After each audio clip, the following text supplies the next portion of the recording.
এই পাশের বাড়ির মামি আমার বরের জন্য ঈদের দিন সকালে খাওয়ার জন্য নাস্তার জন্যে, মা তো অসুস্থ আর আমিও এসে শেষ করতে পারছিলাম না আগে, তাই মামি পিঠা বানাইছিল। তো মামি অনেকগুলো পিঠা দিয়ে গেছিল বরের জন্য, অনেক রকম পিঠা আছে এখানে বরের জন্য দিছে, কিন্তু আমার বর এই পিঠা খায় না, এইসব পিঠা আমার বরের পছন্দ না। তো বরে দিছিলাম ভাজে, কিন্তু তারপরেও বর এগুলো খাইছে না। তো লাস্টে কি করব, অনেকগুলো পিঠা বেঁচে গেছে। তো আজকে এই পিঠাগুলো দিয়েই আমার আর আমার মায়ের নাস্তা সকালবেলা।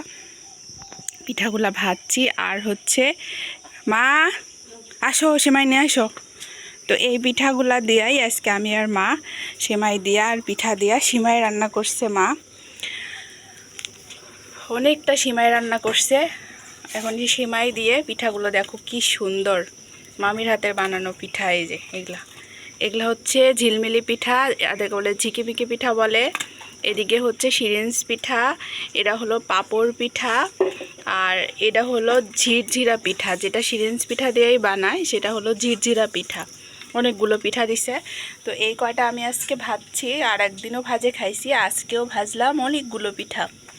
তো এখন আমি আর মা এই সেমাই দিয়ে আর এই পিঠাগুলো দিয়ে খাবো, তাই তোমাদের সাথেও শেয়ার করতে নিয়ে চলে আসলাম।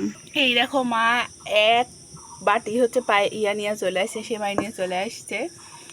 তো এটা কেমনে খায় তোমাদের একটু দেখাই, দাঁড়াও। এইটা এই যে এরকম করে সেমাইটা যে এরকম করে পিঠাতে ভরাতে হয়, ভরাই তারপরে এটা খাইতে হয়।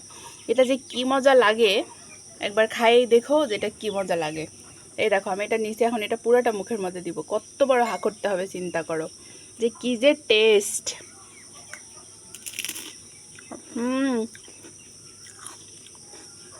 এই টেস্ট সব থেকে বেশি মজা লাগে।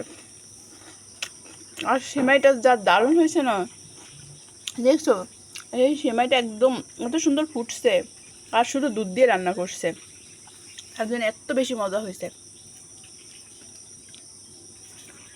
এই দেখো মা যে পাতিলে রান্না করছিল, এই পাতিলে এখনো কতগুলো আছে।